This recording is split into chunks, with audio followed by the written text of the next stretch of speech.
और किस तरीके का माहौल मुहैया कराने की हमारी योजना हरियाणा के अंदर है। हमको अपने व्यापारी भाइयों के ऊपर विश्वास करके चलना चाहिए, कर सकते हैं, जिससे सरकार को भी रेवेन्यू मिले और बहुत तेजी से प्रदेश प्रगति करे। कि ऐसा माहौल बना दिया गया है कि पानीपत में मुझे लगता है कि सबसे बड़ा इंडस्ट्रियल हब है यहाँ पे, इस पूरे इलाके का। ऐसा माहौल बना दिया कि चारों तरफ आपके जेल की दीवारें खड़ी कर दी। जिधर से भी आपका सामान आएगा तो भी बड़ा टोल टैक्स देके आएगा, आपका सामान जाएगा तो भी बड़ा टोल टैक्स देके जाएगा। साथियों, हमारे बहुत से व्यापारी साथी यहां पर आज मौजूद हैं और आज हम ये चर्चा करने के लिए यहां पर इकट्ठा हुए हैं कि व्यापारियों के लिए किस तरह का माहौल आम आदमी पार्टी की सरकारें मुहैया कराती हैं और किस तरीके का माहौल मुहैया कराने की हमारी योजना हरियाणा के अंदर है। मुझे लगता है कि ये हमारा सौभाग्य है कि आज भगवंत मान जी इस कार्यक्रम में मौजूद हैं, आप सब लोगों से चर्चा करने के लिए मौजूद हैं, क्योंकि सिर्फ 2-2.5 साल के समय में पंजाब एक ऐसी जगह जहां से इंडस्ट्रीज परेशान होके छोड़ के जा रही थी, जहां से बिजनेसेस छोड़ के जा रहे थे क्योंकि वहां पे माकूल माहौल नहीं था, ऐसी जगह को 2-2.5 साल में इतना सुविधापूर्ण बना देना कि नई नई इंडस्ट्रीज, व्यापारी अब इच्छा जता रहे हैं कि पंजाब के अंदर इन्वेस्ट कर सके। मुझे लगता है इसके लिए एक बार जोरदार तालियां भगवंत मान जी के लिए आप लोग बजा दीजिए। कई सारी चीजें, कई सारी दिक्कतें, क्योंकि हम पहले दिन से हम इन चीजों को देखते रहे। आपकी इच्छा है या नहीं व्यापारी को काम करने देने की, सबसे पहली चीज ये महत्वपूर्ण होती है। दिल्ली के अंदर भी जब आम आदमी पार्टी की सरकार आई, उससे पहले बहुत सारी दुश्वारियां, बहुत सारी मुश्किलें खड़ी की जाती थी व्यापारियों के लिए। अरविंद केजरीवाल जी जब सरकार में आए दिल्ली के अंदर, तो उन्होंने पहली चीज ये कही थी कि मेरी सरकार में ये रेड राज खत्म होगा, रेड नहीं की जाएगी व्यापारियों के ऊपर।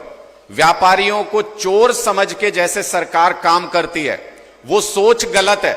उन्होंने कहा हम दोस्त बना के काम करेंगे व्यापारियों के साथ। रेड बंद कर दी गई दिल्ली में पूरी तरह से, व्यापारियों के ऊपर विश्वास किया गया और यकीन मानिए, आप उठा के देख लीजिए 8 साल पहले जो दिल्ली का रेवेन्यू था और आज के दिन में जो दिल्ली का रेवेन्यू है, मल्टीफोल्ड इंक्रीज हुआ है। व्यापारियों ने खूब टैक्स दिया, खूब साथ दिया सरकार का।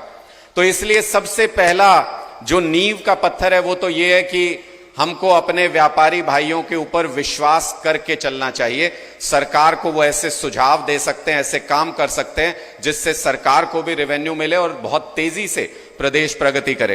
अभी अभी हमारे जिला अध्यक्ष जी ने यहां पे बता दिया कि किस तरीके का माहौल है।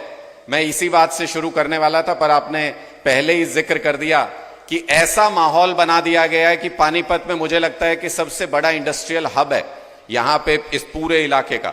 ऐसा माहौल बना दिया कि चारों तरफ आपके जेल की दीवारें खड़ी कर दी। जिधर से भी आपका सामान आएगा तो भी बड़ा टोल टैक्स देके आएगा, आपका सामान जाएगा तो भी बड़ा टोल टैक्स देके जाएगा। मतलब जो पहले व्यापारियों से टैक्स ले रहे हैं उतनी भी सुविधाएं अभी तक नहीं दी हैं, और साथ ही साथ चारों तरफ टोल टैक्स लगा के एक ऐसा शिकंजा कस दिया व्यापारियों के ऊपर कि किसी भी कोने से व्यापारी कुछ भी कमा के अपना घर ना चला सके। बड़े बड़े व्यापारियों को मैंने संघर्ष करते हुए देखा इस बात के लिए कि कमाते तो हम बहुत हैं, लेकिन सरकार छोड़ती कुछ नहीं है। चारों तरफ से शिकंजा ऐसा कस दिया है कि हम ना तो अपने जो कर्मचारी हैं उनको अच्छी सुविधाएं दे पाते हैं, ना ही हम अपना पालन पोषण, अपने आप को इंप्रूव करना वो कर पाते हैं, और ना ही आगे इंडस्ट्री में इन्वेस्ट कर पाते हैं। चारों तरफ से सरकार ने ऐसा काम कर दिया कि कैसे कैसे रोड मैप है, कैसे आगे हम काम करने वाले हैं और पंजाब में क्या क्या अच्छी चीजें चल रही हैं। कुछ सवाल भगवंत मान जी, यहाँ पे कुछ सवाल आए हुए हैं हमारे व्यापारी साथियों के, बहुत सारे सवाल मेरे पास आए हैं, आप लोगों ने ये भर के दिए हैं। मैं उनमें से कुछ सवाल जो सबसे महत्वपूर्ण थे, आपके नाम सबके ले दूंगा, लेकिन कुछ सवाल जो जानना बहुत जरूरी है वो मैं पढ़ देता हूं। मान साहब उसका रेफरेंस लेते हुए जब बोलेंगे तो इन सारे सवालों को एड्रेस कर लें, मैं ऐसा उनसे निवेदन करता हूं। धनराज बंसल जी, इन्होंने ये सवाल पूछा है कि एनओसी की प्रक्रिया पंजाब में किस तरह से आपने सरल की है। यहां पे एनओसी की प्रक्रिया बहुत जटिल है, यहां पे पोर्टल खेलती है सरकार और व्यापारी एनओसी लेने के चक्कर में ही उलझ के रह जाता है। पानीपत में टेक्सटाइल पार्क की आवश्यकता है, साथ ही इन्होंने ये सुझाव भी दिया है। मितेश मल्होत्रा जी और चंदन अरोड़ा जी दोनों का लगभग एक ही सवाल है, इसलिए मर्ज कर दिया हमने। पूरे हरियाणा में बिजली की बहुत ज्यादा समस्या है, बहुत हाई रेट्स हैं और ज्यादा पावर कट हैं, जिससे इंडस्ट्री बहुत बुरी तरह से इफेक्ट होती है। मनुदेव सांगवान जी, पवन कंसल जी, मनदीप कपूर जी, इनका जीएसटी के बारे में सवाल था, उसको भी हमने क्लब कर दिया है कि जीएसटी के जो टैक्स स्लैब्स हैं वो टेक्सटाइल के लिए एक ही होने चाहिए।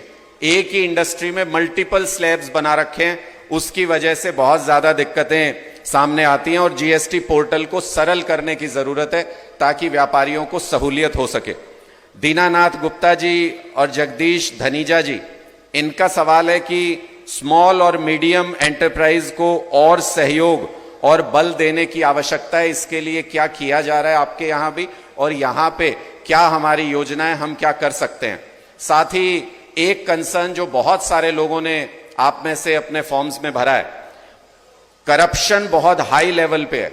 किसी भी तरीके की कोई परमिशन लेने के लिए जो सिंगल विंडो सिस्टम है, कई सारी बिजनेस सर्विसेज के लिए, इन सारी जगहों पे बहुत बड़े पैमाने पे करप्शन है, जिसकी वजह से व्यापारियों को बहुत दिक्कत आती है किसी भी तरीके का कोई भी परमिशन लेने के लिए। मैं नाम पढ़ देता हूं जिन जिन साथियों ने कंसर्न जाहिर किया है। दीपक छाबड़ा जी हैं, जियालाल जी हैं, अनुराग त्रिपाठी जी हैं, गुलेर सिंह जी हैं, विनोद खंडेलवाल जी हैं, सुरेश कुमार जी हैं, पवन चंद्रा जी हैं, बलवंत सिंह सैनी जी और राम खिलार जी।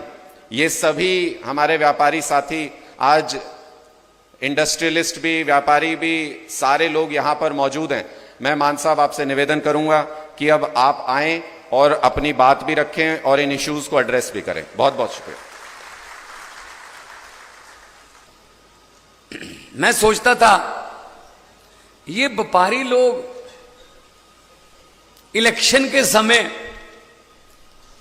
दो पार्टियां हैं तो दोनों के पास, अगर तीन है तो तीनों के पास लाल रंग की थैली क्यों लेके जाते हैं इलेक्शन से पहले? वो थैली में माता लक्ष्मी होती है। मैंने कहा इनको क्या एजेंडा पसंद होता है इनका, कि त्रिपाठी का एजेंडा बहुत अच्छा लगा, ये मेरी तरफ से दान है ना। कोई एजेंडा पसंद नहीं आपको किसी का।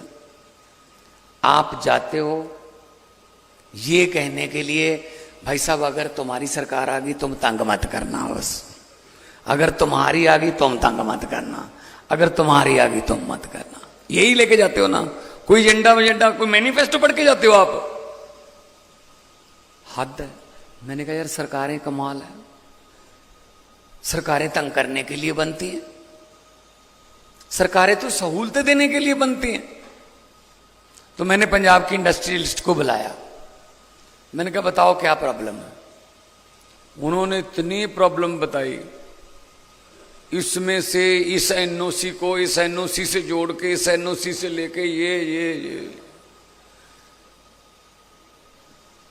फिर मुझे पता चल गया कि बोलने को तो सिंगल विंडो होती है, लेकिन उस विंडो के अंदर बहुत सी विंडो होती हैं।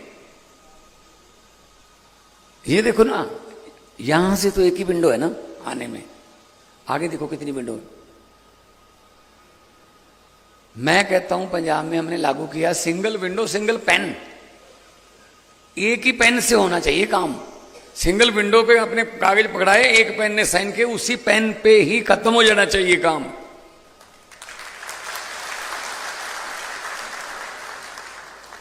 तो हमने व्यापारियों को बुलाया, उन्होंने बहुत सी सुझाव दिए, पॉलिसी हमने अपनी उनके मुताबिक बनाई। आपके दोस्त होंगे पंजाब के व्यापारी,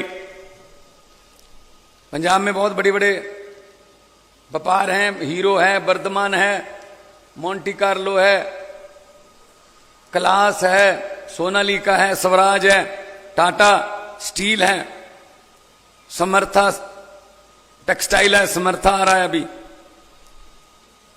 बर्बियो है, फ्रेडनबर्ग है, जर्मनी की कंपनी है, कारगिल है, गोदरेज है, हिंदुस्तान लीवर है। मेरे ख्याल में यहां के मुख्यमंत्री को इतनी कंपनियों के नाम नहीं पता होंगे। नाम से क्या लेना है, काम बताओ जी, बस बता जाओ, जो मर्जी आ जाओ बस। उनको एक एक पैसे का अगर इंसेंटिव देंगे, एक पैसे के इंसेंटिव से भी करोड़ों का फर्क पड़ जाता है। पंजाब सरकार ने पहले बिजली हम सस्ती देते थे, पंजाब में और दिल्ली में घरों की बिजली तो फ्री है, 600 यूनिट है, क्योंकि मेरा 2 महीने का साइकिल है, 2 महीने बाद बिल आता है, तो 300 यूनिट पर मंथ 600 हो गया, पर बिल हो गया। लेकिन उसमें कोई ये नहीं है हरा कार्ड है नीला कार्ड है, ना किसी का भी।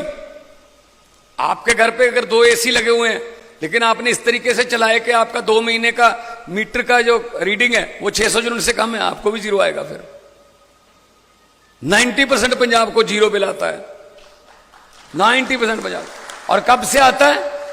मार्च 16 और 2022 में ओथ ली थी, 1 जुलाई से आज तक बिल नहीं आते जी हमारे पंजाब में। तो हरियाणा में क्यों नहीं हो सकता ये काम? बिजली अपनी है जी, बिजली हम बनाते हैं, इतनी सस्ती बिजली हो गई है। सोलर मार्केट में 2 रुपए 54 पैसे पे मिल रही है सोलर।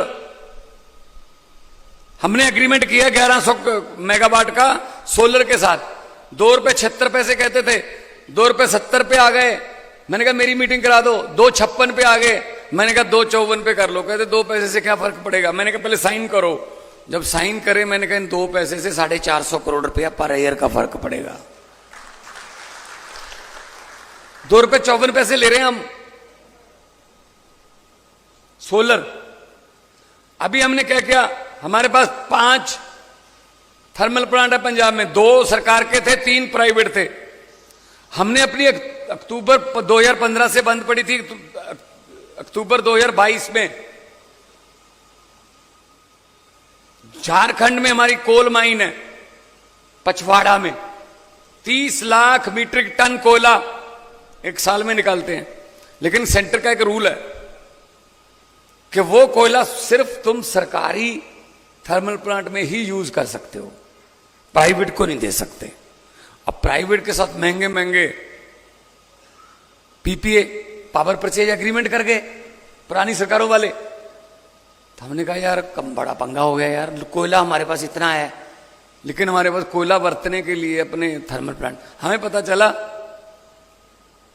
जीवी के कंपनी का गोविंदवाल साहब वाला थर्मल प्लांट 540 मेगावाट का बिक रहा है, दिवालिया हो रहा है। हमने बिड किया, भाई साहब सरकार के साथ कौन बिड करेगा। जब हमने कहा कोयला हमारा है, हम कोयला इस्तेमाल करेंगे, ये कोयला कहां से लाएंगे, कौन बिड करेगा। प्राइवेट कोई आया ही नहीं। तो हमने 540 मेगावाट का थर्मल प्लांट खरीदा। भारत में पहली बार हुआ है कि सरकार ने किसी पब्लिक सेक्टर को खरीदा है प्राइवेट सेक्टर को।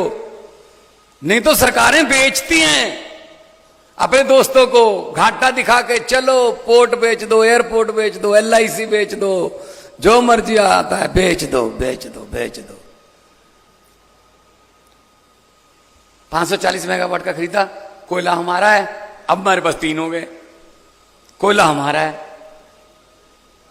5.5 रुपए अभी हम दे रहे हैं इंडस्ट्री को, लेकिन उसका अभी आ गया हमारे पास, टेक ओवर कर लिया।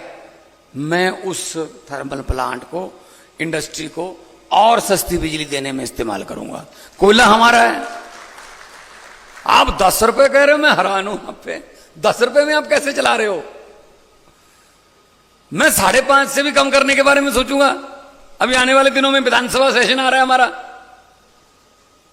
10 रुपए आप दे रहे हो और घर का बिजली का बिल दे रहे हो, तो ये आपके इधर भाई साहब दिल्ली है, इधर पंजाब है, थोड़ा उनसे पूछ लीजिए।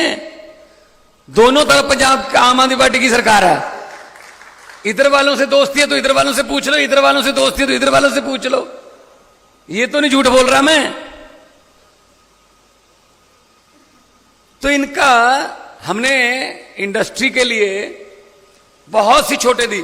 अब जैसे एक है अनयूटिलाइज्ड पावर, जो बिजली आपने यूज नहीं की उसका भी बिल आता है। मैंने कहा ये क्या है यार? कहते ही जितना इन्होंने किलोवाट लिया है अगर इन्होंने यूज नहीं किया तो इसको बिल आएगा। मैंने कहा यार जो यूज ही नहीं किया इनको क्यों बिल आएगा भाई? क्या पॉलिसियां बना रखी हैं यार आप लोगों ने? इसको ये व्यापारी को तंग करो। अच्छा फायर का, आज फायर की आपने क्लियरेंस ले ली, अगले साल फिर लो, उसके अगले साल फिर लो, बिल्डिंग वही है, कोई देखने नहीं आता कि फायर का कुछ चंकर है या नहीं, बस वही है कि हाँ भाई दे दो, हमारे पास आते रहो, आते जाते रहा करो, बस ये बनाया हुआ है बाबुओं ने, आते जाते रहा करो। तो हमने सीधे ही कर दिया, एक बार पंजाब में आप एक बार इंडस्ट्री के लिए फायर का ले लोगे 3 साल आपको जरूरत नहीं है, 3 साल बाद बात करेंगे। एक और हमने कमाल का आइडिया निकाला है जो आपको पसंद आएगा। कार बनती है, कोई हमारा डिसीजन मेकिंग पेन आता है तो ये लागू करेंगे। दिल्ली में कर रहे हैं, पंजाब में कर चुके हैं। हमने स्टैम्प पेपर की कलर कोडिंग कर दी। स्टाम्प पेपर जो है ना उनके रंग बदल दिए। आपने, आप में से किसी ने, ये मेरे पास नाम पढ़ रहे हैं, बांसल साहब ने, धनराज बांसल जी ने राजपुरा में इंडस्ट्री लगानी है तो उनको पहले जमीन खरीदने की जरूरत नहीं है। वो जमीन पहले आइडेंटिफाई कर ले कि हाँ जी ये जमीन मैंने खरीदनी है और मुझे बेचने के लिए तैयार है बंदा, तो आपने रजिस्ट्री नहीं करवानी है। आपने वो इन्वेस्ट पंजाब के पोर्टल पर आ जाओ, या फिर हमारा चंडीगढ़ एयरपोर्ट के चौक पर हमारा इन्वेस्ट पंजाब का ऑफिस है, वहां आ जाओ, हमें बता दो वो जमीन का खसरा नंबर, फर्द नंबर बता दो एक बार, आप आराम से बैठ जाओ। 15 दिन में हमारी CLU वाली टीम भी उस जमीन पर जाएगी और देखेगी, फायर की टीम भी हमारी जाएगी देखेगी, फॉरेस्ट की टीम भी हमारी जाएगी और देखेगी, पोल्यूशन की टीम भी हमारी जाएगी और देखेगी। पूरे 15 दिन लेंगे हम। 15 दिन के बाद जब एयरपोर्ट आ जाएगी हमें कि ये बिल्कुल क्लियर है जी हमारी तरफ से, कोई प्रॉब्लम नहीं है, यहां इंडस्ट्री लग सकती है, तब हम धनराज जी को कहेंगे कि आइए बुलाइए अपने जो जमीन जिनसे खरीदनी है, उसको भी कचहरी में नहीं लेके जाना, हमने इन्वेस्ट पंजाब के ऑफिस में ही तहसीलदार बिठा रखा है, चलो रजिस्ट्री करवाओ, लेकिन आपको हरे रंग का स्टैम्प पेपर खरीदना पड़ेगा, ग्रीन कलर का। वो थोड़ा महंगा होगा क्योंकि उसमें फायर के पैसे भी होंगे, उसमें पोल्यूशन के पैसे भी होंगे, उसमें CLU के पैसे भी होंगे, उसमें फॉरेस्ट के सब जो NOCs के पैसे हैं वो इंक्लूडेड होंगे। आप हरे रंग का स्टैम्प पेपर खरीदोगे, आज आपकी रजिस्ट्री हो गई, कल भूमि पूजन करके अपनी पहली ईंट वहां पे लगा लेना। आपका पैसा हम 24 घंटे भी स्टक नहीं रखना चाहते, 24 घंटे भी आपका पैसा स्टक नहीं रहेगा। और 6 महीने बाद, 8 महीने बाद कोई बाबू आया आपके पास, कागज दिखाओ जी, आपने क्या करना है? स्टैम्प पेपर दिखाना है। अगर स्टैम्प पेपर का कलर ग्रीन है तो बाबू समझ जाएगा कि सब कुछ पेड है, सब कुछ ऑलरेडी पेड है, इसलिए ये कौन है। ये इंडस्ट्री के लिए किया, हाउसिंग के लिए रेड कर दिया, और जो जमीन खेती वाली है, खेती के लिए जो खेती वाली बिकती है उसके लिए येलो कर दिया। आओ देखो हमारे पास, देश में ऐसा आइडिया नहीं किसी के पास, क्योंकि आपको पहले 50 करोड़ की जमीन खरीद के 6 महीने CLU वाले, CLU मिला फॉरेस्ट वाले इधर आ जा, फॉरेस्ट मिला पोल्यूशन वाले कहते इधर हमारे पास तो आया ही नहीं। तो हम 15 दिन में आपको एक ही जगह से एक ही पेन के अंदर वो काम करके देंगे। ये हरियाणा में भी लागू कर देंगे। और जा तो हो ना, कोई मिट्टी का फर्क है, एक जैसी फसलें हैं, एक जैसा पानी है, हरियाणा छोटा भाई है पंजाब का, तो पंजाब में और दिल्ली में अगर ये हो सकता है तो हरियाणा बीच में क्यों रह गया? क्योंकि नीयत साफ नहीं है। यहां जो सिस्टम है ना उसकी नीयत साफ नहीं है। हमारी नीयत साफ है, हम व्यापारियों को अन्नदाता मानते हैं। आप लोग दो यूनिट की परमिशन लेने आयो, मैं 4 यूनिट की देता हूं। मैं कहता हूं 500 की जगह पे 800 बच्चियों को काम दे दे। मेरे पंजाब के नौजवान लड़के लड़कियों को काम दे दे। 2 यूनिट की जगह 4 यूनिट लगा ले, तरक्की कर, तू भी कर, हम रेवेन्यू दे दे, मुझे कोई प्रॉब्लम नहीं है। मैंने वही तनख्वाह देनी है, ये सिस्टम है बस। आपका बैट का भी अभी रहता है, बैट वाला जो बैट के झगड़े हैं पुराने, उनका क्या हुआ? कोई बता सकता है? जो बैट का पुराना बकाया पड़ा है अभी क्लियर हो गया या ना है? नहीं, ओटीएस लेके नहीं आए ये? नहीं, कोई ओटीएस पुराने रह गए? ओटीएस दोबारा लाएंगे? कब लाएंगे? ये तो खुद ही नहीं आने वाले।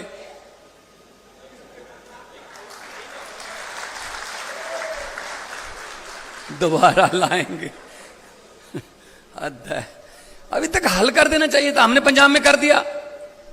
मेरे से तो पहले बनी हुई है सरकार आपकी, 10 साल हो गए, मुझे तो 2.5 साल ही हुए ना।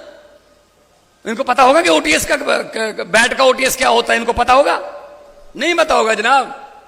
ये धरती के आदमी नहीं है, ये तो बस 1-2 बंदों को जानते हैं, वही व्यापारी है इनके लिए, तो बाकी कोई व्यापारी नहीं है।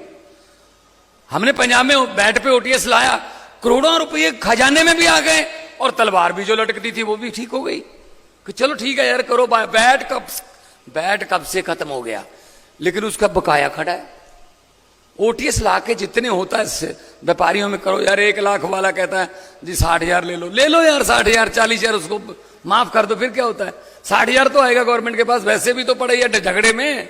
क्यों झगड़े में रखते हो? उसको भी तलवार लटकी हुई है, मुझे कोई नोटिस ना आ जाए इनकम टैक्स का, मुझे भी ना दे। ऐसे जीएसटी का है। तो मैं पूरा मैं फाइनेंस की पूरी एक बात बता के जाऊंगा मैं आपको। आज मैं पॉलिटिकल भाषण नहीं दूंगा, मैं सिर्फ फाइनेंस पे बोल रहा हूं कि इन्होंने हालत क्या कर रखी थी, कुछ पता ही नहीं इनको। कई बार ओटीएस देके गवर्नमेंट को 500,000 करोड़ का फायदा हो जाता है, लेकिन ना लोगों को राहत देते हैं, ना ही खुद पैसे लेते हैं। वही 400-500 करोड़ से मैं कितने बच्चों को रोजगार दूंगा, कोई नए स्कूल खोलूंगा। अच्छा, फिर सीएसआर का पैसा कहां जाता है? तो नहीं, सीएसआर का पैसा इन्होंने अच्छी जगह लगाना होता। सबसे पहले मैंने रूल कर दिया पंजाब में, सीएसआर का जो पैसा है उसका 25% फोकल पॉइंट की और आपके इंडस्ट्री एरिया की सड़कों पर लगेगा और सीवरेज पर लगेगा। तो आप सीएसआर ज्यादा दोगे, क्योंकि आपको पता है कि ये सीएसआर हम पर ही लगेगा यार, हमारी सड़कें। ठीक है, आपकी जर्मनी की कोलैबोरेशन के साथ कंपनी चल रही है, जर्मनी से गोरा आया कोई, आप उनको इंपोर्ट करते हो।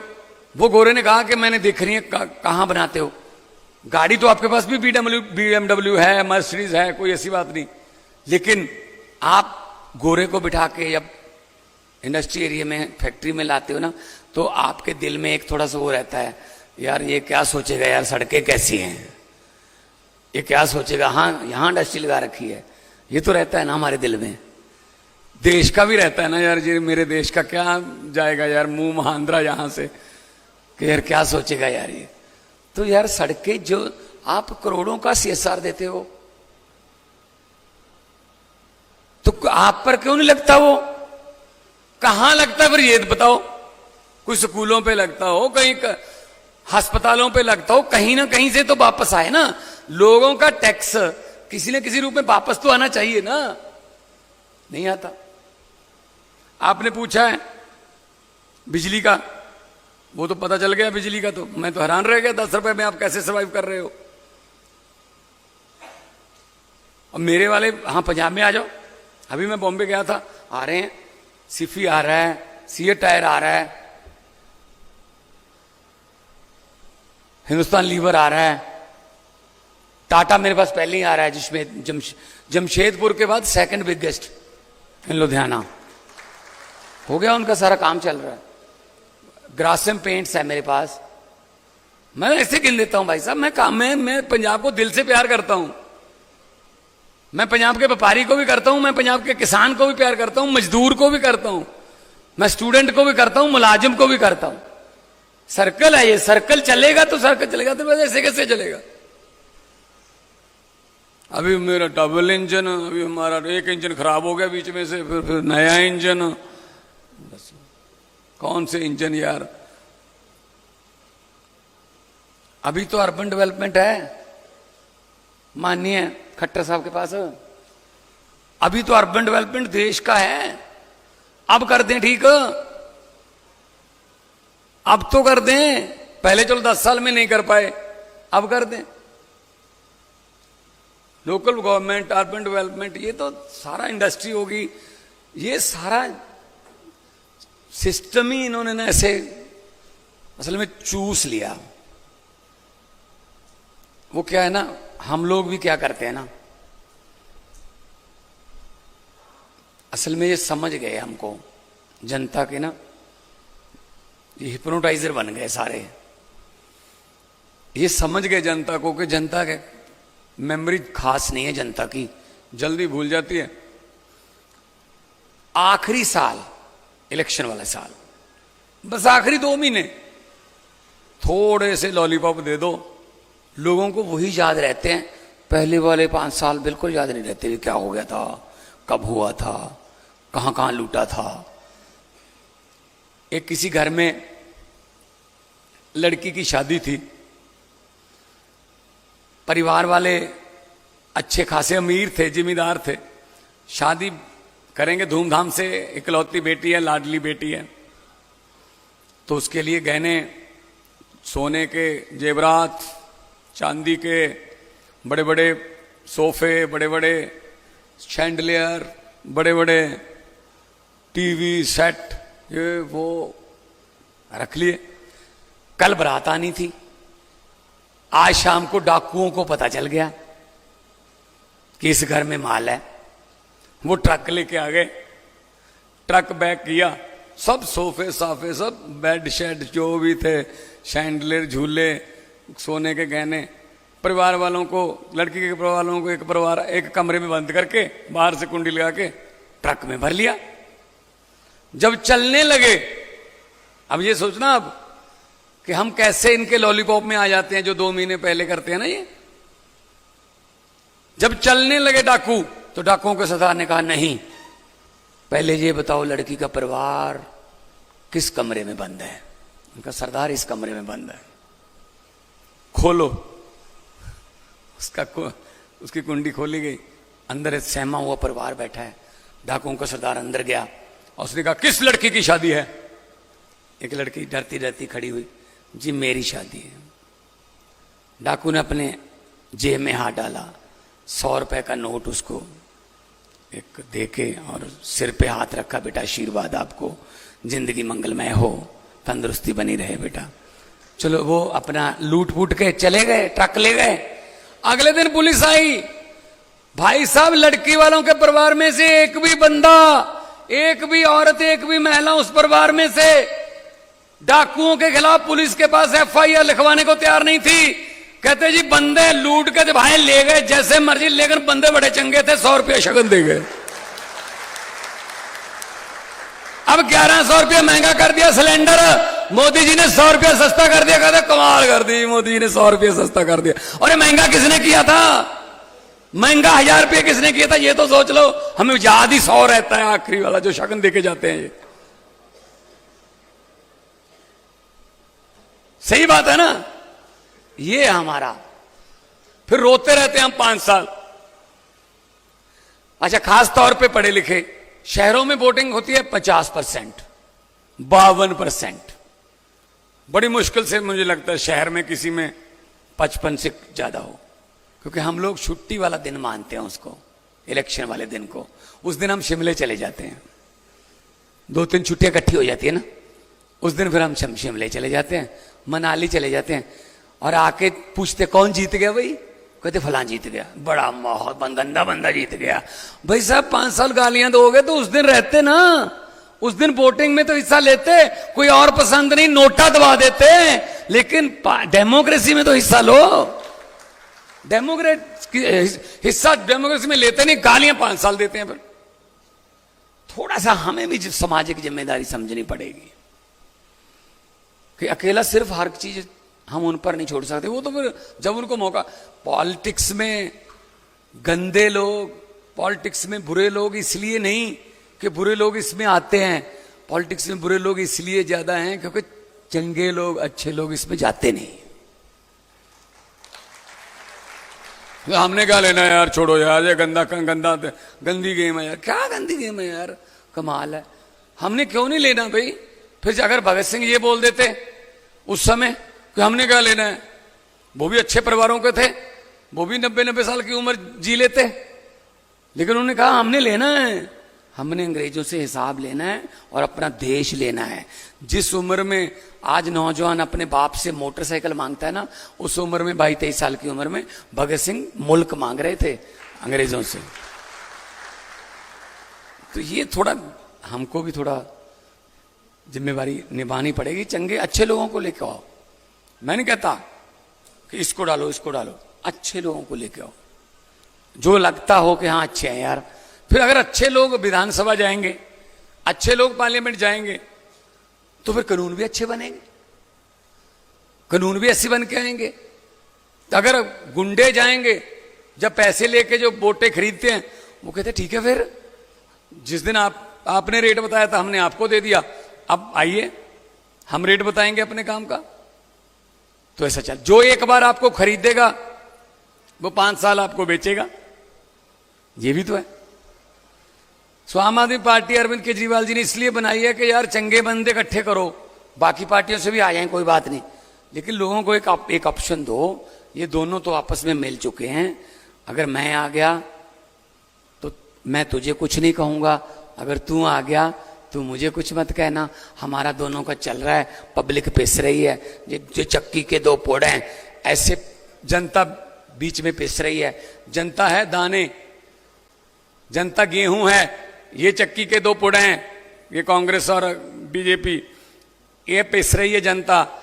तो जनता सोचती है ये चक्की तो बहुत ही यार गंदी चक्की है, ये तो पीस रही है, हमें चक्की पलटा देंगे इस बार। पलटा दिया, चलो ये हो गया जी, और क्या हो गया, नीचे वाला ऊपर वाला नीचे आ गया, ऊपर नीचे वाला चलो। जनता तो बीच में रह गई। चक्की को पलटा के देखना, जो दाने हैं बीच में उनकी स्थिति तो नहीं बदलती ना, पुड़ की स्थिति बदल जाती है। एक खड़ा होता है, नीचे वाला, ऊपर वाला चल रहा होता है, जनता पलट देती है तो ऊपर वाला चलने लगता है, खड़ा हो जाता है, नीचे वाला चलने लगता है। दाने तो बीच में रहते हैं, दाना मीन्स पब्लिक। सो ये जो आपके हैं मुझे समझ नहीं आती। छाबड़ा साहब, जियालाल जी, अनुराग त्रिपाठी साहब, ठीक है जी, गुलीर सिंह, विनोद खांडेलवाल साहब, सुरेश कुमार जी, पवन चंद्रा जी, बलवंत सिंह सैनी, राम खुल्लर जी, आपके बिल्कुल सही मसले हैं, लेकिन दिक्कत यह है कि 75 नहीं, अब तो 78 हो गए, 78 साल हो गए याद हुए। अमेरिका वाले मंगल ग्रह पर प्लाट काटने के बारे में सोच रहे हैं और हमारे सीवरेज के ढक्कन पूरे नहीं हुए अभी 78 साल में। ये मोदी जी कभी कभी अपने वाले भी बीच में गिन जाते हैं। पिछले 70 साल से देश को, मैं 70 में से 13-14 आपके भी हैं भाई साहब, वो अपने वाले भी गिन जाते हैं बीच में ही। सो इस करके हर बात नेहरू पे लगा के काम नहीं चलेगा, हर बात मोदी पे छोड़ के भी काम नहीं चलेगा, कुछ नई कहानी लिखनी पड़ेगी। दिल्ली में नई कहानी लिखी, पटड़ी आ गई। बैट की बात करता हूं, तब बैट था तो अरविंद केजरीवाल जी ने, मनीष सिसोदिया जी ने व्यापारियों को बुलाया, बोलिए क्या समस्या। 12.5% बैट था जी, आप तो देते रहे होंगे। तो कहा जी बैट कम कर दो। कितना कर दूं? बोले कम कर दो जितना मर्जी कर दो। 7% बैट कम कर दिया, 5.5% बैट रह गया। और साथ में ये कहा केजरीवाल साहब ने, अब कोई वो नहीं आएगा आपके पास, इंस्पेक्टर राज खत्म, कोई इंस्पेक्टर रेड मारने नहीं आएगा, बस ईमानदारी से टैक्स भर देना। 7% वैट माफ कर रहा हूं, क्योंकि IRS ऑफिसर है अरविंद केजरीवाल, इनकम टैक्स का कमिश्नर है, इंडियन रेवेन्यू सर्विस का कमिश्नर, उनकी पत्नी भी कमिश्नर है, उसको पता है पैसा किधर से आना है किधर से जाना है। आपके हरियाणा का ही है ना शिवानी का। सो दोस्तों 5.5% वैट कर दिया, 7% माफ कर दिया, अगले साल 2000 करोड़ की कलेक्शन बढ़ गई। देखो इस बात से। सो सरकारों का काम ये नहीं होना चाहिए सिर्फ टैक्स बढ़ाने से कलेक्शन बढ़ती है, कई बार टैक्स कम करने से भी कलेक्शन बढ़ती है। कई बार लोग रुके रहते हैं कि यार थोड़ा सस्तियां हो जाएं रजिस्ट्रियां तब करवा लेंगे, उतनी देर बयाने में ही रहते हैं। हम तो जमीनों से आए हुए हैं ना, हमें पता है बयाना क्या होता है ना, हमें पता है कि जमीन की रजिस्ट्री क्या होती है, कलेक्टर रेट क्या है, पैसे कितने देते हैं, कलेक्टर रेट कितना है, सब पता मुझे। लेकिन ये धीरे धीरे ठीक करना पड़ेगा। इंडस्ट्री को पॉलिसी के मुताबिक इंडस्ट्री को भी मतलब बचाना है, किसान को भी बचाना है, क्योंकि बहुत सी एग्रो इंडस्ट्री है वो किसान पर बेस्ड है। हमारा एग्रो है, स्टेट है दोनों, तो ये हमारी स्टेट को छत्तीसगढ़ की जमीनों से कैसे मैच कर सकते हैं। हर रोज मेरी उनके साथ कोई ना कोई पंगा हो रहता है वहां सेंटर में। अभी हाईवे निकाल रहे हैं, अब कहते हैं आप उड़ीसा वाले रेट दो, पंजाब वाले। मैंने कहा उड़ीसा की जमीन को हमारे साथ क्यों कंपेयर कर रहे हो? उड़ीसा की बेआबाद जमीन है, कोई कुछ होता ही नहीं वहां पे, कोई हमारी फर्टाइल जमीन है 1-1 इंच, आप हमें और रेट दो। आप ऐसे कैसे कर सकते हो? उड़ीसा की जमीन का इतना रेट है तो पंजाब में इतना क्यों? अभी हाईवे आप उड़ीसा में उधर निकाल लो हमें, लेकिन हमारे तो रेट दो ना, हमारे किसान का रेट दो, ठीक है ना। तो सरकार के पास लैंड पूल होना चाहिए, इतना भी महंगा ना हो कि इंडस्ट्री के लिए भी बहुत मुश्किल हो जाए। तो हमारे पास लैंड पूल है। मैं तो कहता हूं आज, वैसे तो मैं वोट के लिए कहता हूं आपको कि 5 अक्टूबर को वोट दे देना, लेकिन अगर वोट दे दोगे तो यहीं हो जाएगा काम। नहीं, मैं दोबारा आऊंगा, आप सबको पंजाब ले जाऊंगा मैं। वैसे तो घर ठीक कर लो वही ठीक है, घर ठीक कर लो वही ठीक है, नहीं तो मैं उधर ले जाऊंगा, मैं दोबारा आऊंगा। मैं तो इस बात के लिए मुझे तो बहुत अच्छा लग रहा है। मैं तो अगर 1 घंटा और लग गया ना, मेरा तो 10-15 हजार करोड़ का इन्वेस्टमेंट आ जाएगा इधर। और 10-15 हजार करोड़ का इन्वेस्टमेंट का मतलब है 60-70 हजार लोगों को काम भी मिलेगा साथ में।